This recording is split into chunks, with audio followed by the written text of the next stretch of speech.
जय भीम, नमो बुद्धाय। आज मैं यूनाइटेड स्टेट्स ऑफ अमेरिका के आज सिएटल एयरपोर्ट पे हूँ और यहाँ से लाइव आने का एक मकसद है कि पिछले 3 महीने पहले यूएसए में एक कानून बना कि जिसने डिस्क्रिमिनेशन के लिस्ट में कास्ट को ऐड किया। और वो यूएसए का सिएटल ये पहला शहर है जो दुनिया में जाति को जिसने रिकॉग्नाइज किया, जो भेदभाव का कारण है। कई सारे अम्बेडकराइट्स, फेक अम्बेडकराइट्स या नकली अम्बेडकराइट्स मूवमेंट में घुसकर ये बताने की कोशिश कर रहे हैं कि कास्ट जो है ये यूनिवर्सल है, वैश्विक संस्था है। यानी जाति जो है ये पूरी दुनिया में होती है और पूरी दुनिया में जातिवाद होता है। ऐसे कुछ फेक अम्बेडकराइट्स हमारे भारत में अपने आप को इंटेलेक्चुअल बताकर ये बातें घोषित कर रहे हैं। अगर जाति ये वैश्विक होती तो सिएटल में जिन लोगों ने कास्ट को डिस्क्रिमिनेशन का लिस्ट में ऐड करने के लिए संघर्ष किया, उन्हें पूछिए कि क्या कास्ट को वो ऐड कर रहे थे। डिस्क्रिमिनेशन, भेदभाव पूरी दुनिया में अलग अलग वजह से होता है। जैसे रेस पे, वर्ण पे होता है, कलर पे होता है, लैंग्वेज पे होता है, सेक्सुअल ओरिएंटेशन पे होता है। तो ये सारे भेदभाव के कारण पूरे दुनिया में फैले हुए हैं, जो रिकॉग्नाइज्ड है। अब जब सिएटल में कास्ट को रिकॉग्नाइज करने की बात आई, तब यहाँ के लोगों ने, और यही के नहीं, इवन अभी पिछले हफ्ते लंदन में कास्ट वॉच यूके ने एक बहुत बड़ी सफलता हासिल की है। वहां पर कोई बाजवा नाम का जातिवादी, मनुवादी, उसने एक पर्टिकुलर कास्ट के लिए एक टिकटॉक वीडियो बनाया।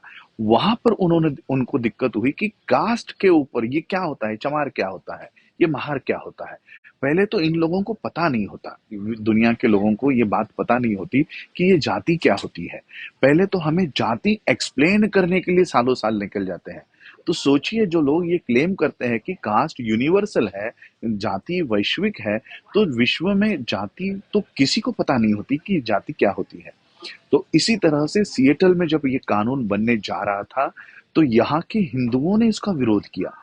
बाबा साहब अम्बेडकर जी ने कास्ट इज इन इंडिया में जो उनका ऐसे है, उनमें बाबा साहब ने लिखा, if Hindus migrate to world, that caste will be world problem.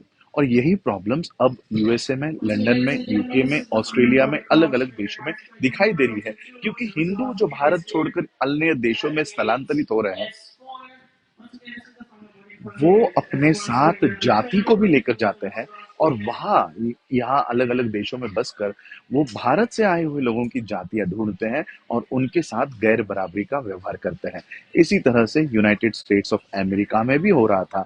और सिएटल वो दुनिया का सबसे पहला शहर बना जिन्होंने कास्ट को उस डिस्क्रिमिनेशन के लिस्ट में ऐड करने की सफलता हासिल की। मैं सिएटल के सभी अम्बेडकरवादियों से और सभी मानवतावादियों को मैं धन्यवाद करता हूं कि आज मैं सिएटल की धरती पर हूं। और यहाँ पर, क्योंकि मैं एयरपोर्ट में हूं, मैं बाहर नहीं जा सकता। यहाँ से मुझे वैंकूवर कनाडा जाना है। और मैंने सोचा कि कम से कम आज उनसे इतना नजदीक हूं, तो उनको और आपको भी मैं ये बधाई दूं और आपको ये बताऊं कि विश्व में कास्ट को लेकर अब एक बहुत बड़ा पहल शुरू हो चुका है। सिएटल वो पहला शहर बना है जिसने कास्ट डिस्क्रिमिनेशन, यानी discrimination on the basis of caste. पहले तो discrimination on the basis of race हुआ करता था, जो अप्रूव था, मान्य था कि रेस के ऊपर डिस्क्रिमिनेशन हो सकता है, सेक्स के ऊपर डिस्क्रिमिनेशन हो सकता है, मेल फीमेल। उसके बाद आपका सेक्सुअल ओरिएंटेशन के ऊपर डिस्क्रिमिनेशन हो सकता है, आपको लैंग्वेज को लेकर डिस्क्रिमिनेशन हो सकता है, लेकिन कास्ट को लेकर डिस्क्रिमिनेशन हो सकता है, ये यहाँ तक किसी को पता नहीं था। ये बात सिएटल के अम्बेडकरवादियों ने, मानवतावादियों ने यहाँ पर साबित की। और आज मैं इसी सिएटल की धरती पर हूँ। तो ये ऐतिहासिक बात मैं आप लोगों को बताने के लिए आया था। यहाँ से मैं वैंकूवर जाऊंगा। वैंकूवर में एक हफ्ते doctor B R Ambedkar symposium का वहाँ पर आयोजन किया गया है। और पूरे विश्व से अम्बेडकराइट्स वहाँ पर पहुँच रहे हैं, कई लोग तो पहुँच चुके हैं। और यूनिवर्सिटी ऑफ ब्रिटिश कोलंबिया, वहाँ पर ये सारा संगोष्ठी, विचार मंथन वहाँ होने जा रहा है। मैं भी कुछ घंटों में वैनकूवर पहुंच जाऊंगा और अगर मुझे वाईफाई उपलब्ध हुआ तो मैं इस कॉन्फ्रेंस को भी आप लोगों के सामने रखूंगा। जय भीम, नमो बुद्धाय।